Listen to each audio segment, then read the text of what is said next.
Oke, saya akan turun ke bawah. Sekarang lihat ayat 25. A'udzubillahi minasyaitonirrajim. Bismillahirrahmanirrahim. Wa minhum may yastami'u ilaika wa ja'alna ala qulubihim akinnatan ayafqahuhu wa fi adanihim waqra. Di antara mereka ada orang-orang yang mendengarkanmu. Kemudian kami telah meletakkan tutupan di atas kolbu mereka. Perhatikan. Tutupan di atas kolbu mereka. Mana kolbunya? Ada tutupan di atas kolbu mereka. Ya? Dan sumbatan di telinganya. Oke? Dan jikapun mereka melihat segala tanda, mereka tetap tidak mau beriman kepadanya.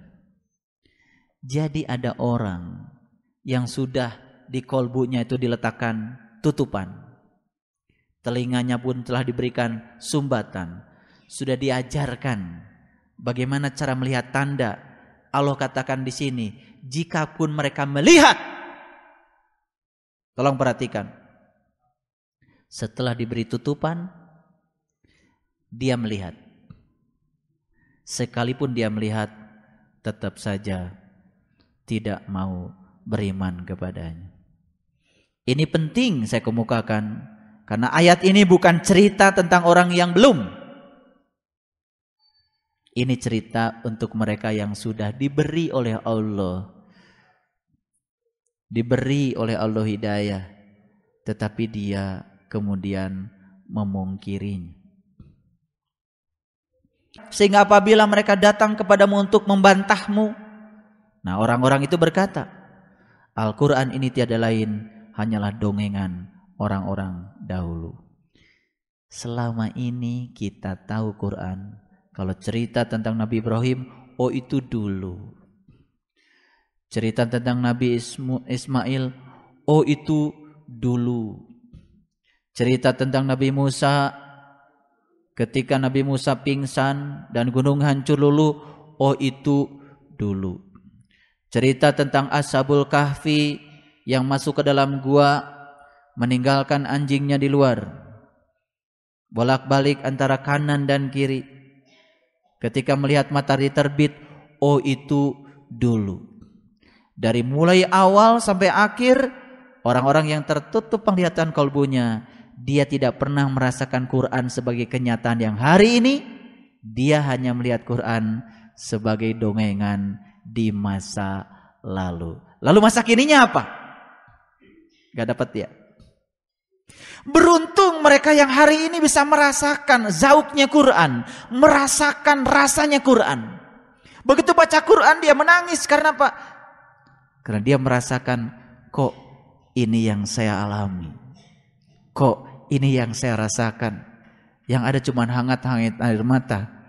Dan bersyukur kepada Allah, karena dia telah diberikan jalan oleh Allah untuk bisa merasakan apa yang dituliskan di sini. Bukan lagi agama itu kemampuan kita menghafal ayat. Bukan lagi agama itu kemampuan kita menyampaikan dakwah. Bukan itu lagi. Tapi agama pada dasarnya adalah pengalaman, merasakan seluruh pengalaman spiritual yang ada di balik semua ini. Kenapa orang mengerti baca Quran? Karena dia sudah merasakan pengalamannya.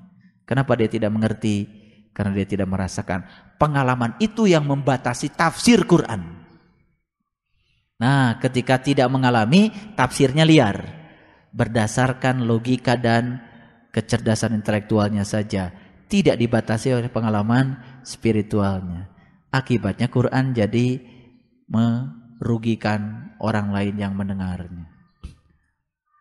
Nah, kita lihat ya. Jadi dari sini kita bisa mendapatkan satu kesimpulan bahwa sesungguhnya orang-orang yang saya bicarakan tadi, ada orang yang secara awal sudah membantah, mendustakan pertemuan itu. Tapi ada juga yang ikut, tetapi kemudian dia pun pada akhirnya memungkiri semua tanda-tanda yang Allah berikan padanya. Bahkan dia tidak sempat untuk bisa membacanya. Itulah orang-orang yang merugi. Makanya lihat sekarang oleh kita. Jangan lihat orang lain. Lihatlah sekarang diri kita sendiri. Bandingkan bagaimana perjalanan spiritual kita dulu dan sekarang. Rasakan oleh kita. Manfaat apa yang kita sudah rasakan sekarang? Oh, ternyata hari ini saya merasa begitu ringan, begitu enteng. Saya merasakan hidup ini betul-betul main-main dan senda gurau. Ternyata kehidupan yang sesungguhnya adalah kehidupan akhirat, kehidupan yang ada di alam ruhaniah. Maka dia tidak main-main lagi dengan urusan ruhani, dengan urusan jiwanya. Karena dia sadar sepenuhnya, itulah yang akan mengantarkan dia kepada keabadian. Lah, kalau yang dunia ini, yang materi ini main-main, ya kita nggak usah mau juga dipermainkan oleh dunia ini. Biarkan saja dia main-main sendiri. Dan kita nggak usah terjebak untuk ikut permainannya. Kita akan selamat. Ya, karena kita sudah punya fokus, ya, kita punya visi kehidupan yang jelas. Lalu ketika ada hal-hal yang bersifat materi yang di luar diri kita, ya biasa-biasa saja. Makanya Quran mengajarkan pada kita, janganlah kau terlalu bersedih ketika kehilangan sesuatu, dan jangan terlalu bahagia ketika mendapatkan sesuatu. Jadilah umat yang biasa-biasa saja. Ketika biasa-biasa saja malah jadi luar biasa. Gitu. Ya? Teruskan. Ya?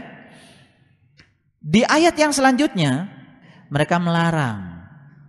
Ya, wahum yanhauna anhu wa yan'auna anhu.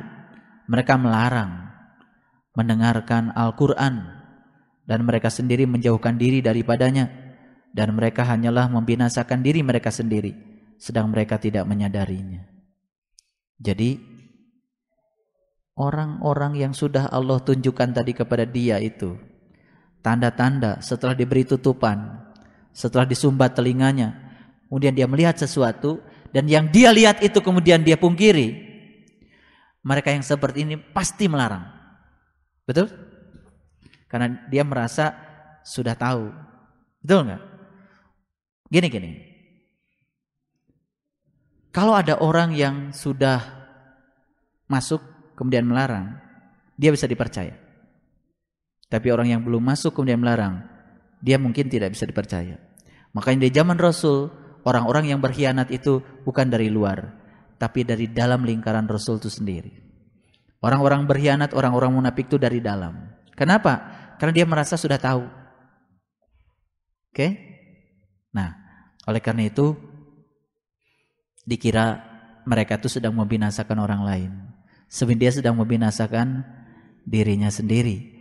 Wa ma yash'urun, cuman mereka dalam keadaan tidak sadar.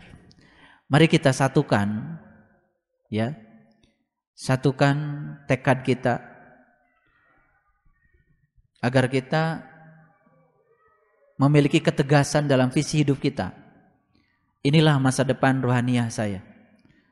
Inilah pilihan hidup saya. Saya ingin mati dengan cara apa? Inilah pilihan saya.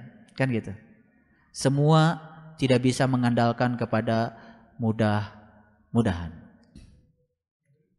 Semua harus diikhtiari dengan jelas dan tegas. Berulang-ulang saya mengatakan, kesuksesan itu kuncinya 4. 1, punya niat yang jelas. Yang kedua, punya kebiasaan mewujudkan niat menjadi kenyataan.